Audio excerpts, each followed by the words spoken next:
Assalamualaikum warahmatullahi wabarakatuh. Alhamdulillah, alhamdulillah wahidil atiyah. Wassalatu wassalamu ala khairil bariyah wa ala alihi wa sahbihi zawil nufuzi zakiyah.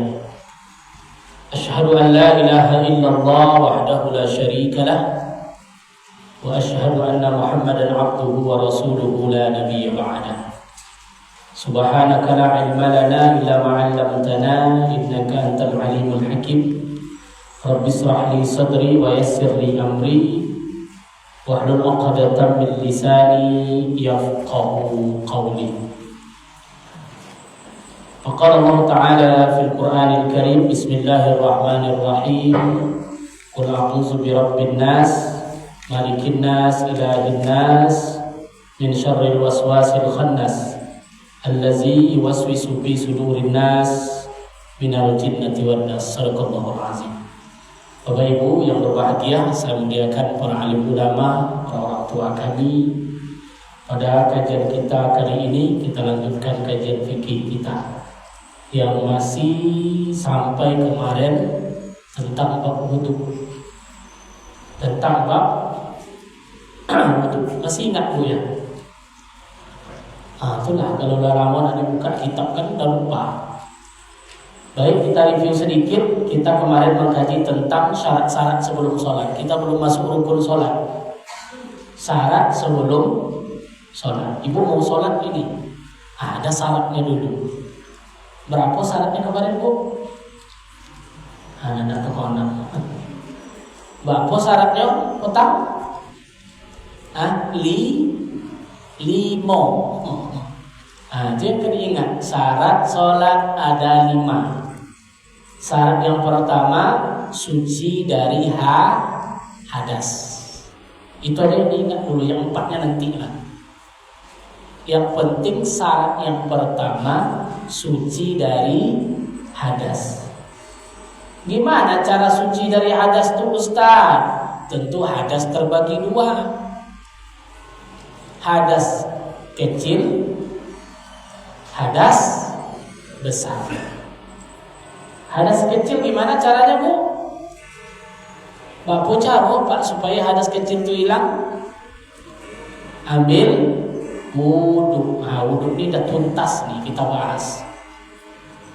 Karena dalam wudu ada 4. Ada syarat wudu ada 4. Ada rukun wudu ada 6. Ada sunat wudu ada 18. Ada yang membatalkan wudu ada 4. Hafal lah Bu. Wudu kan ada 4. Ada syarat wudu. Berapa banyak syarat wudu Ustaz? Ompek banyaknya. Yang pertama, airnya harus suci, yang disebut dengan air mutlak. Yang kedua, tak boleh penghalang antara air dengan anggota wudu. Maka kita contohkan tato, kutek, gota, karet.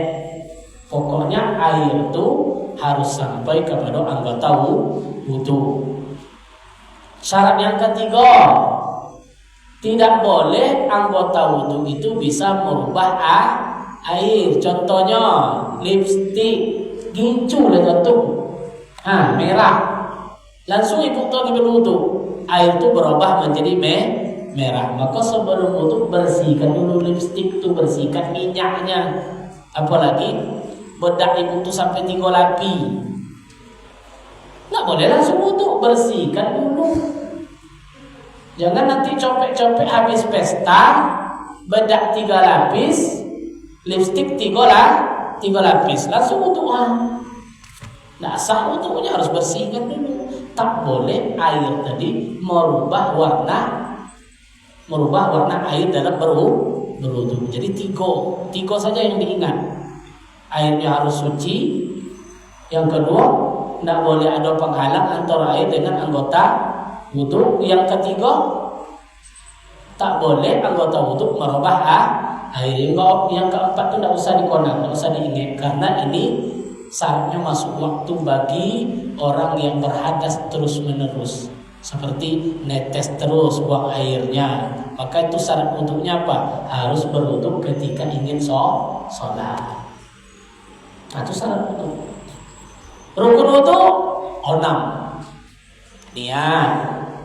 Habis itu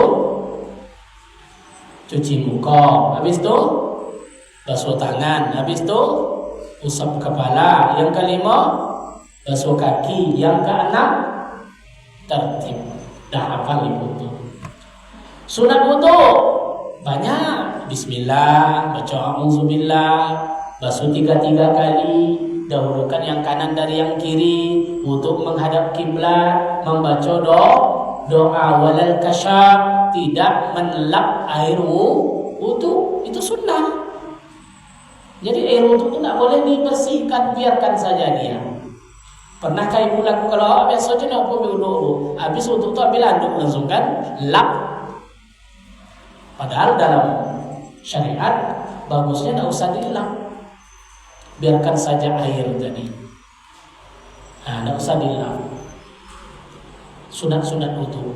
Yang membatalkan wudhu ada ompe. Yang pertama, keluar sesuatu dari 2 jalan lompat, jalan belakang. Mesti yang keluar tuh omeh. Mesti yang keluar tuh emas, Pak. Batal wudhu Bapak.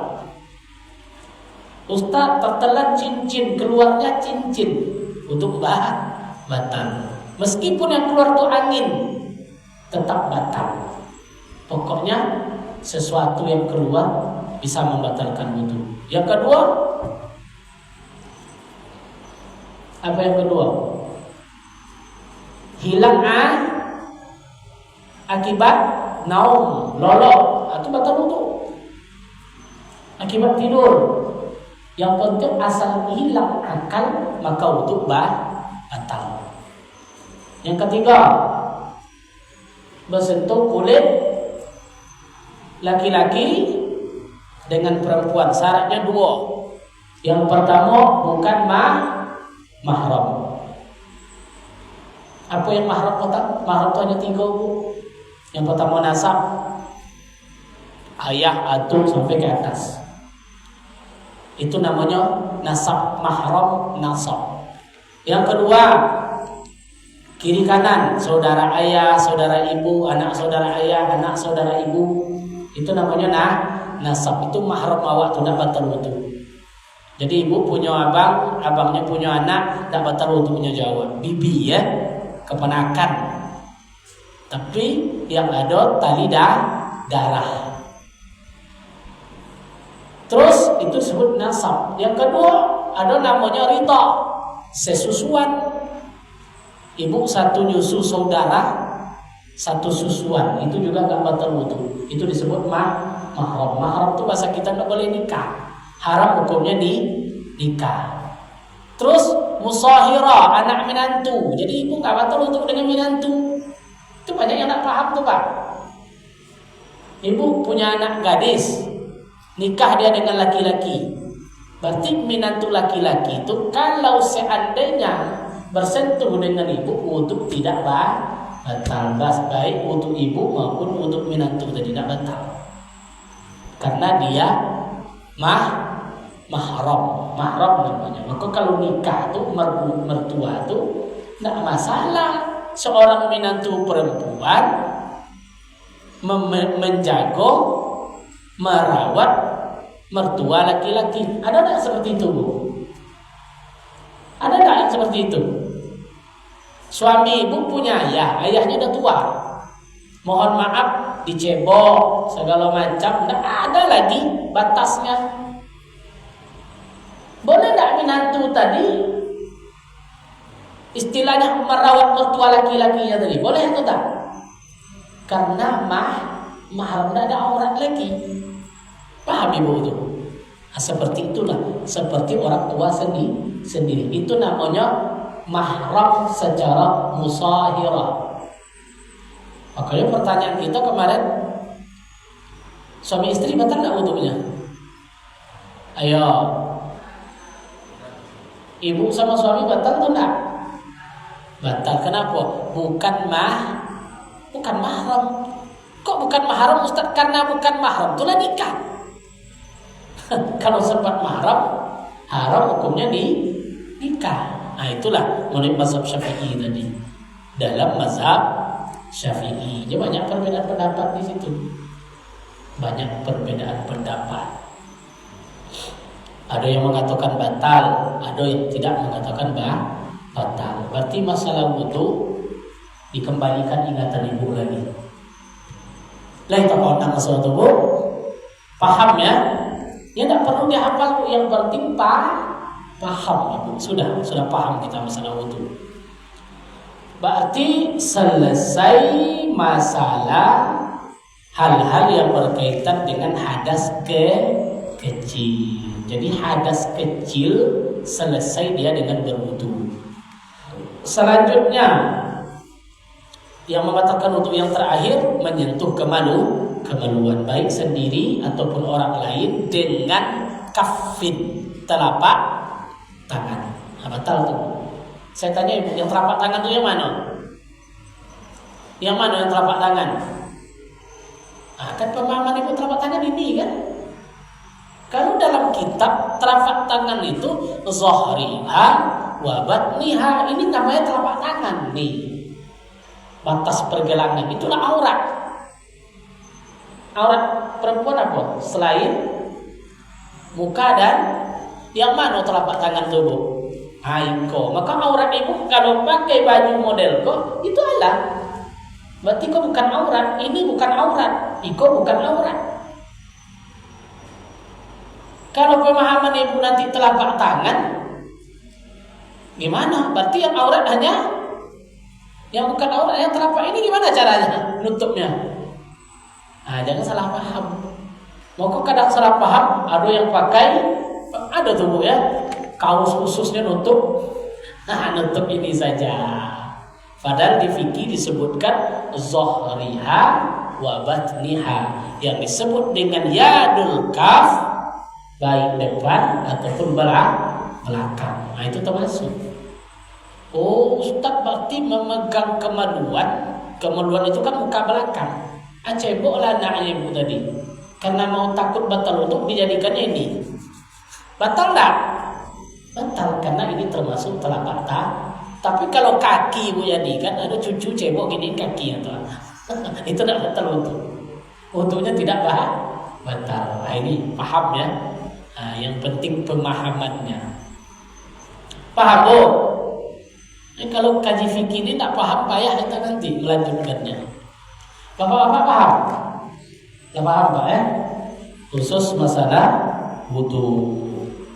Saya bertanya nih kepada bapak ibu, kalau seandainya tak bisa berwudu, apa yang kita lakukan? Tayamum. Maka rukun tayamum itu cuma 3. Berapa rukun tayamum? 3. Yang pertama niat. Sengaja aku bertayamum untuk menghilangkan hadas kecil karena Allah Ta'ala. Yang kedua, menyapu.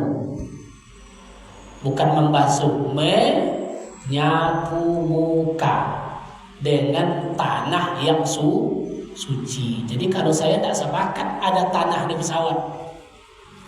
Pesawat itu bawa vakum tuh enggak bu?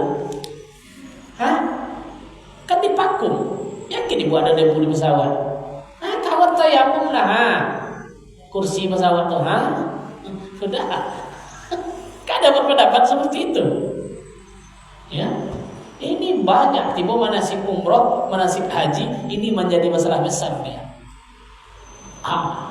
Maka untuk menghilangkan keraguan, ibu nanti haji atau umroh, bawa aja tanah suci. Kan gampang, masukkan ke tisu. Ya, ambil tanah suci, tanah-tanah yang dari bata, dari apa, masuk ke dalam tisu, lipat tisu tadi. Buat agak 5 tisu. Nanti ibu tuh tisu lah.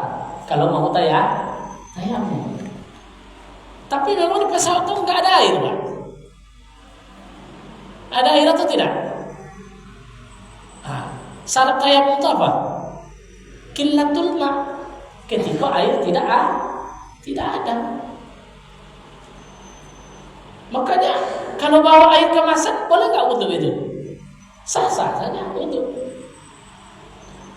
Karena wudhu dengan air dia bertahan lama selama dia tidak batal. Tapi kalau wudhu dengan tayamum hanya pakainya sekali. Tidak bisa berkali-kali.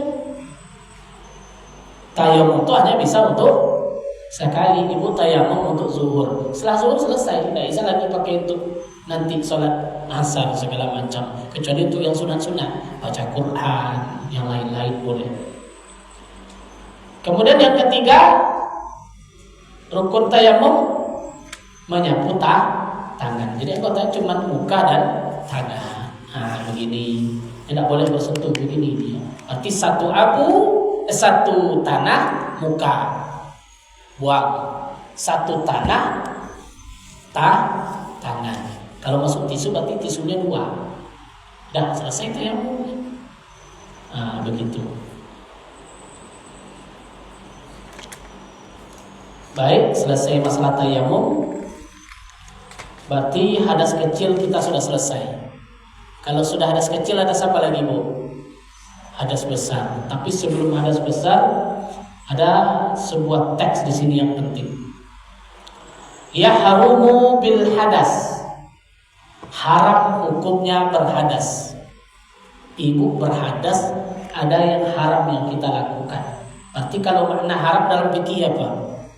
Dikerjakan, berdosa, ditinggalkan, berpahala.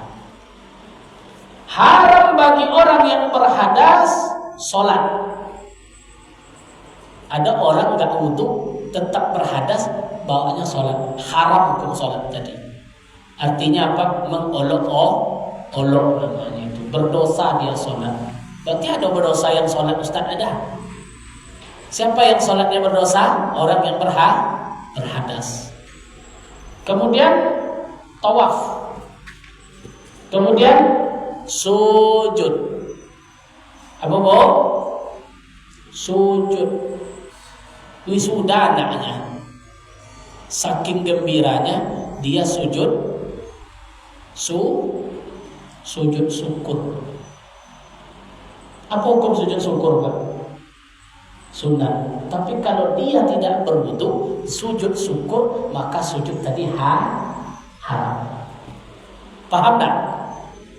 Jadi jangan sembarangan aja sujud ini, tidak bertinju. Habis bertinju menang sujud. Pemain bola gol, habis gol ada nengok tuh. Kena 2 di situ. Pertama, berwudu atau tidak dia? Yakin ibu berwudu dia tuh? Yang kedua, buka out. Ada 2 kok naik situ. Bagi orang awam nengok, memang mantap dia ya, sujud dia habis. Tapi bagi orang yang mengetahui ilmu fikih, sujud syukur itu tidak sembarangan. Mesti kita ngambil wudu dulu dan tutup aurat menghadap kiblat. Begitu, menghadap kiblat. Wahabnul mushaf, haram hukumnya memegang Al-Quran. Jadi kalau ada orang berhadas nggak ambil wudu, maka megang Quran apa hukumnya? Haram. Jadi kalau ibu kerjanya jual Quran, berarti wudunya harus nggak pernah tanggal, berwudu dia selalu. Wa ma kutiba lidarsil Quran, dan lembaran Al-Quran. Kaligrafi ayat kursi itu Quran atau tidak, Pak?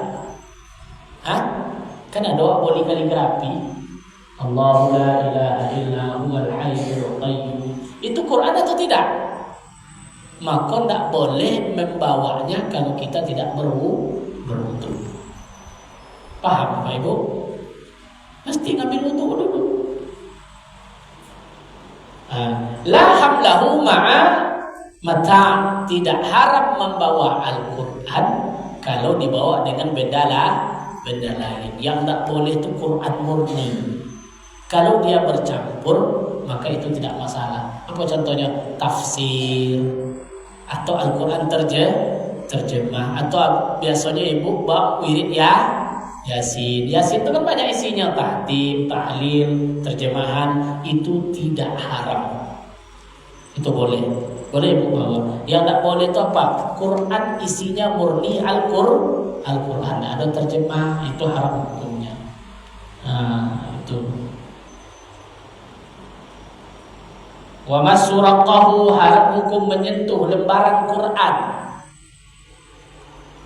Wa zarfin, pinggir Quran meskipun kosong.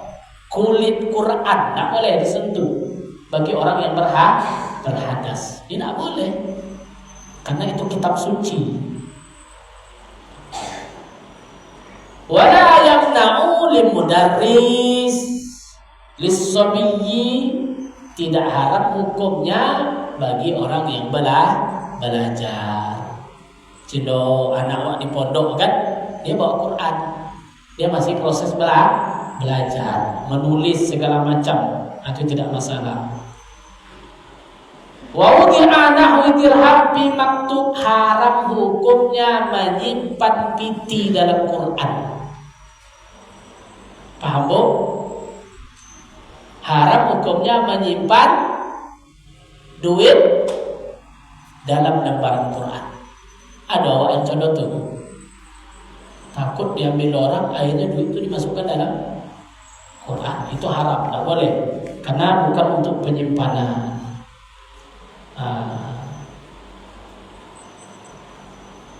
Wa yakruha kuma kutiba alai, makruh hukum membakar lembaran Quran.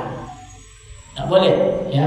Makruh hukumnya membakar sesuatu yang bertuliskan Al-Quran. Bagusnya diapain? Dimusnahkan, direndam, kan hancur, bukan dibakar.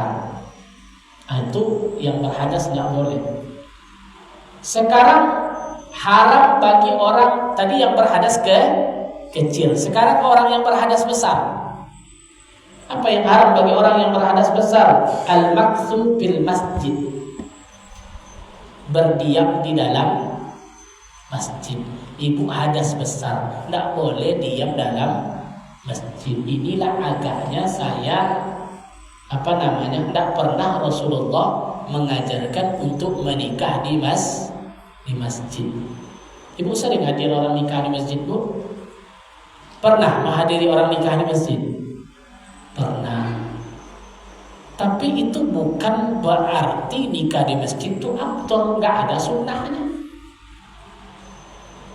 Ya? Apa yang ditakutkan kalau menikah di masjid itu? Hah? Yakin tak Bapak Ibu semua perempuan itu tidak ada yang menstruasi? Atau catin sendiri? Jangan-jangan calon istrinya dalam keadaan haid. Kalau kita berhaid berarti berhadas besar. Tidak boleh berdiam dalam masjid. Nah, ini masalahnya. Berarti Ustaz, tidak boleh dong kalau nikah di masjid. Boleh, tidak ada yang larang, asal terjaga. Yang haid ya udah nggak usah masuk. Dirazia. Nggak mungkin sampai dirazia seperti itu, Pak. Kesadaran sendiri yang menstruasi ya diserambi, ya nggak usah masuk karena haram hukumnya. Di masjid nggak boleh. Wa qira'atul Quran biqasdin qira'ah. Orang yang berhadas besar tidak boleh membaca Quran dengan maksud membaca. Paham Ibu itu? Dia baca Quran dengan maksud membaca. Berarti ada yang baca Quran dengan maksud tidak membaca. Ada. Apa nama? Zikir. Orang haid boleh dia berzikir. Maka haram hukumnya dia membaca Quran dengan niat membaca. Kecuali zikir kayak kursi, tapi niatnya bukan membaca Quran. Tidak boleh.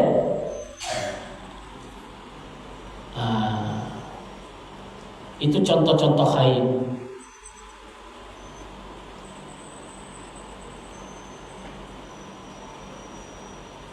Selesai. Hadas kecil selesai. Sekarang kita masuk tentang hadas besar. Apa itu hadas besar? Wa mujibuhu arba'ah. Kalau di sini disebutkan hadas besar itu terbagi 4. Yang pertama, khuruj mani awal. Mohon maaf, keluar mani, itu namanya hadas besar. Khusus laki-laki. Ya. Wa yu'rafu bi ahadin khawas. Tandanya ada 3. Yang pertama, tadaffuq, seperti bau telur ratban. Ada putih telur, Pak. Putih telur. Di sini disebutkan. Ini mohon maaf kalau fikih memang agak terbuka dia, vulgar bahasanya. Untuk mengetahui seperti apa ke orang yang keluar mani itu baunya seperti putih telur. Ratban di sini. Biar ba'din jaffan, seperti putih telur.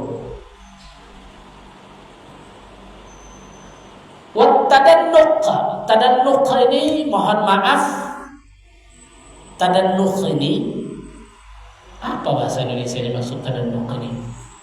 Muncrat, keluarnya mohon maaf dia menembak, itu tanda yang kedua. Tanda yang ketiga talazzus. Mohon maaf, talazzus. Lazzus itu kan lezat bahasa kitanya. Jadi kalau ada tanda yang 3 ini, berarti itu disebut dengan al-maniyun.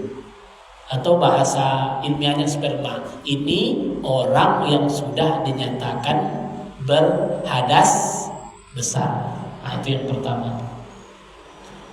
Pahamlah kita. Yang kedua, iltiqa. Mohon maaf, terjadi hubungan suami istri. Itu yang kedua.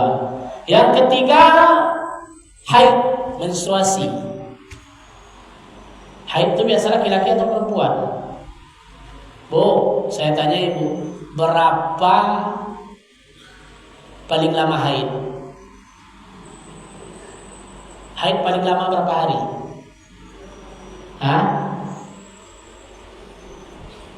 Al-haidun, haid paling lama 15 hari. Jadi haid itu paling lama 15 hari.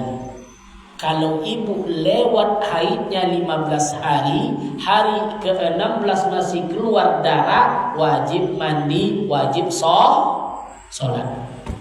Itu batas pemahaman kita. Tapi kalau masih 15 hari, berarti selama 15 hari itu ibu tidak sholat. Masuk hari ke-16, wajib mandi, wajib sholat. Meskipun darah masih keluar. Jadi batasnya bukan kering darah, ada batas di sana. Kebiasaan 6 atau 7 hari. Biasanya haid itu kebiasaannya 6 atau 7 hari. Normalnya 6 atau 7 hari. Paling lamanya 15 hari. Paling sebentar, ya sebentar. Kalau sempat cuma 1 hari, berarti udah wajib dia mandi, wajib sholat. Intinya darah berhenti. Begitu. Wal haid,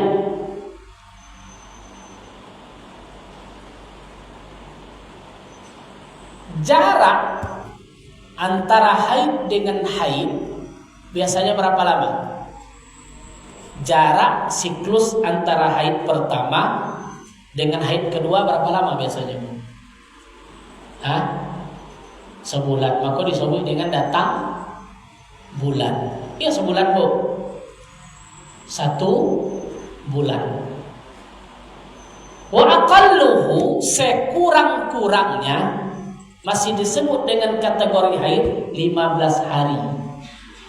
Contoh, haid pertama tanggal 1, seminggu selesai. Datang kemudian 15 hari. Itu berarti masih dikatakan haid. Tapi kalau kurang 15 hari, berarti tidak haid. Tak wajib mandi, tapi tetap wajib sholat. Jadi jarak antara haid datu dengan haid yang lain paling sedikit 15 hari. Paling kebiasaan 30 hari. Paling lama, Bu? Kalau paling lamanya? Hah? Paling sedikit tadi kan 15 hari. Kebiasaannya 1 Bu. Paling lama? Nah, ada yang jawab. Paling lamanya berapa Bu? Selama-lama namanya monofos. Nah, ada dia lain lagi. Berarti itu tidak ada lagi rukhsahnya. Tetap dia sholat, tak ada mandi wajib, khusus tentang menstruasinya. Khusus tentang menstruasi. Jadi dalam kitab fikih ini disebut paling sebentar jaraknya 15 hari. Kebiasaannya 1 bulan. Paling lama tidak ada datang haid lagi. Namanya menopause. Dia tidak ada haid. Berarti tidak terikat dia dengan hukum menstruasi tadi. Tidak terikat dia dengan hukum haid. Begitu. Itu disebut dengan haid. Wa rabi'uha nifas. Yang keempat adalah nifas. Apa nifas itu? Darah yang keluar setelah melahirkan. Wa huwa daumun haidun yakhruju ba'da jami'ir rahim. Dia darah yang keluar setelah janinlah lahir yang terkumpul di dalam rahim. Wa aqalluhu lahzatan. Paling sedikit sekejap mata. Habis bayi lahir, darah langsung keluar. Habis itu tidak keluar lagi. Itu siapa itu? Ibunya Rasulullah. Aminah gak ada nifas dia. Karena Rasul itu suci. Dia sudah dikhitan, tidak mempunyai darah nifas. Terus wa ghalibuhu 40 yauman. Kebiasaannya 40 hari. Wa aktsarahu 60 yauman. Paling lama 60 hari. Jadi kalau ada orang nifas lewat 60 hari, hari 61 wajib mandi, wajib sholat, wajib puasa, meskipun darah masih keluar. Karena batasnya 60 hari. Kebiasaannya berapa? 40 hari. Paling sedikit lahzatan, tidak ada waktu. Jadi jangan ibu berpikir nanti, karena sebagian ibu-ibu ada memahami, kok ibu belum sholat, habis melahirkan, sampai Februari lagi Pak. Padahal nifasnya kadang-kadang cuma seminggu. Kebiasaan memang 40 hari itu Bu ya. Iya. Ada yang nifas seminggu? Ada enggak? Ada Bu. Yang nifas seminggu ada? Ada Bu enggak? Ada. Kalau sesar, orang kalau operasi kadang cuma 2 minggu nifasnya. Ada yang 2 minggu nifasnya berhenti. Berarti cuma 14 hari. Sudah wajib dia mandi, wajib dia sholat. Jadi kalau ada kasus seperti itu, nanti hari ke minggu kedua nifasnya udah berhenti. Jangan ditunggu 40 hari. Karena pemahamannya kan pada umum itu 40 hari. Padahal sebulan kadang-kadang nifasnya sudah berhenti. Tetap aja tidak mandi, tetap tidak sholat. Berdosa kita nanti. Jadi batasnya ketika darah kering, wajib mandi, wajib sholat. Itu nifas. Wa yahrumu bihi ma yahrumul haid. Ini disebut dengan hadas besar. Jadi ada berapa hadas besar? Ada 4. Ini 4 ini semua kita harus paham. Caranya gimana ngilanginnya tuh? Kalau hadas kecil tadi wudu, kalau hadas besar mandi. Disebut dengan mandi wajib. Disebut dengan wajibul ghuslu, wajib mandi.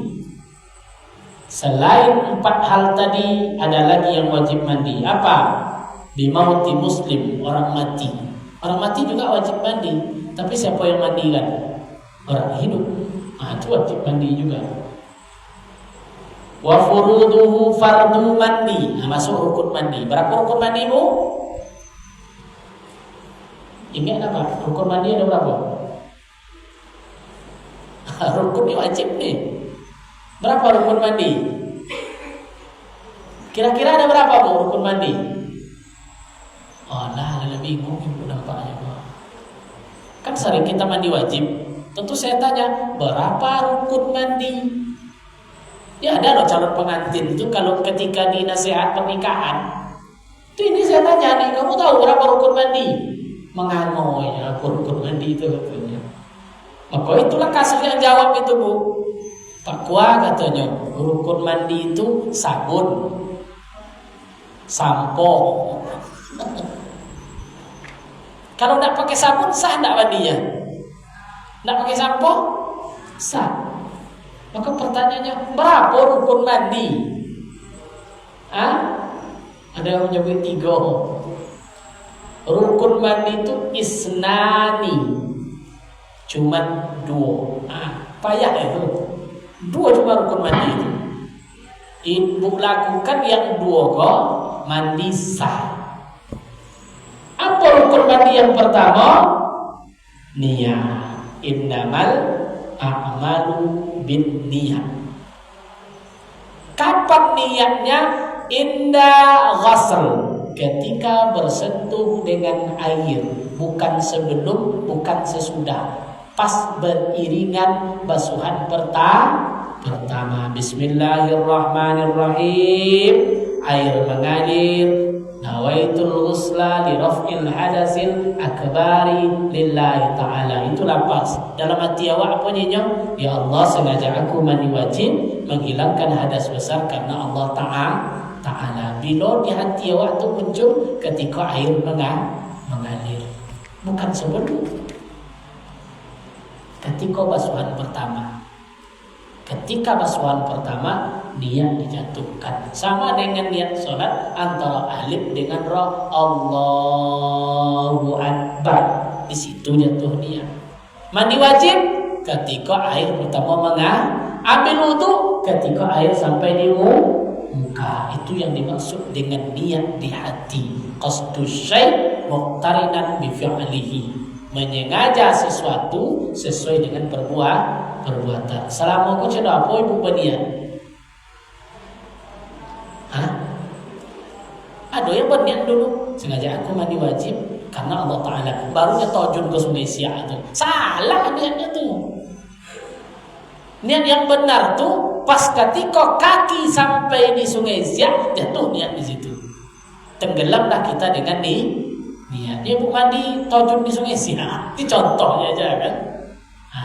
Atau kalau pakai keran, ketika air sudah sampai di badan, baru jatuhkan niat di situ. Kalau memang kita memegang mazhab Syafi'i, karena definisi niat seperti itu. Pas pertama air sampai di badan, di situ letak niat. Sudah masuk waktu.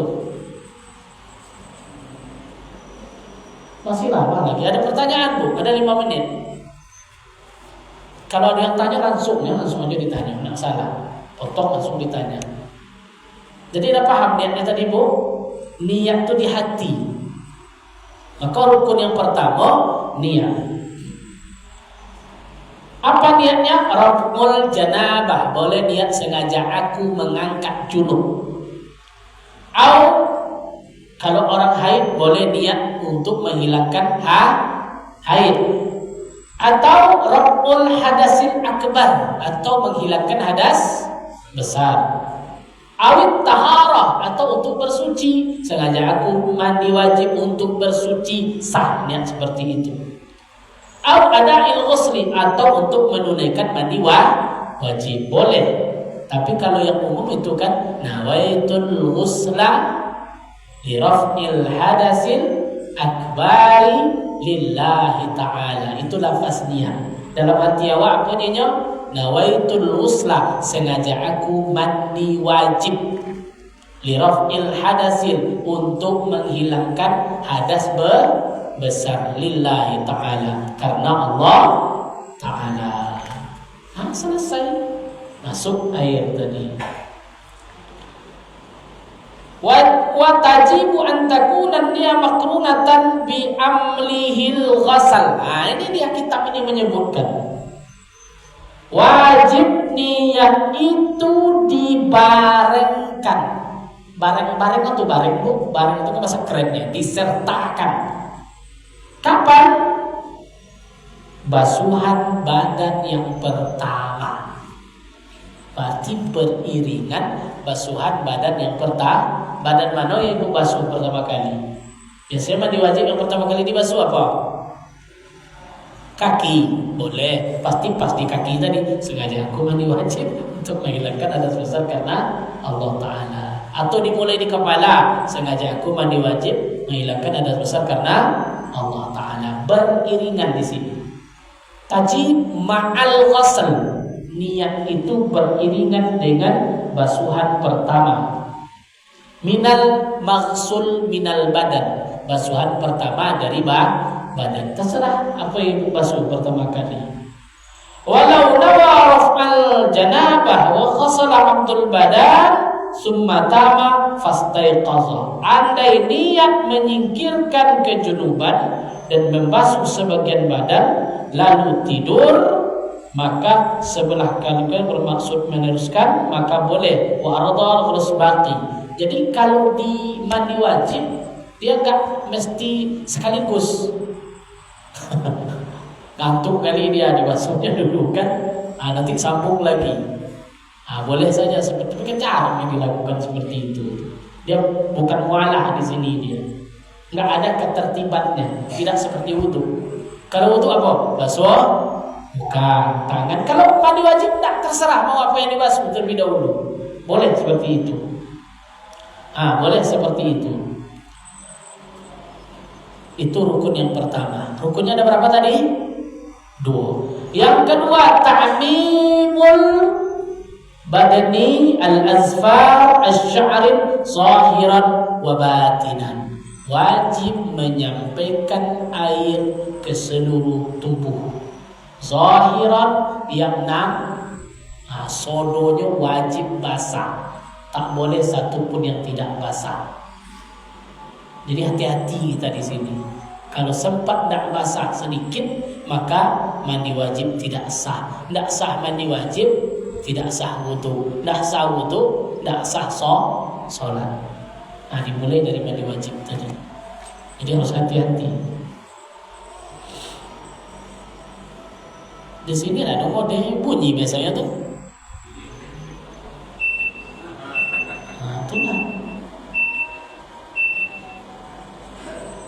Itu gimana nih? Lanjut. Tahtal qalfa la bitnis sya'ar, termasuk tentang hal-hal yang berkaitan dengan rambut. Besok kita masuk tentang sunat mandi. Rukun mandi ada berapa tadi? 2. Sunat mandi banyak. Wudu dulu kan ada juga. Ini sunat-sunatnya nih. Sunat mandi. Insyaallah kita lanjutkan besok.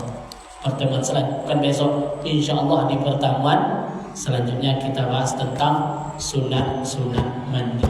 Rukunnya sudah hafal. Mudah-mudahan ilmu yang sedikit ini bermanfaat, baik bagi ibu ataupun bagi saya yang menyampaikannya. Mudah-mudahan Allah memberkahi kita. Amin ya rabbal alamin. Demikian, subhanakallahumma wa bihamdika asyhadu an la ilaha illa anta astaghfiruka wa atubu ilaik. Assalamualaikum warahmatullahi wabarakatuh.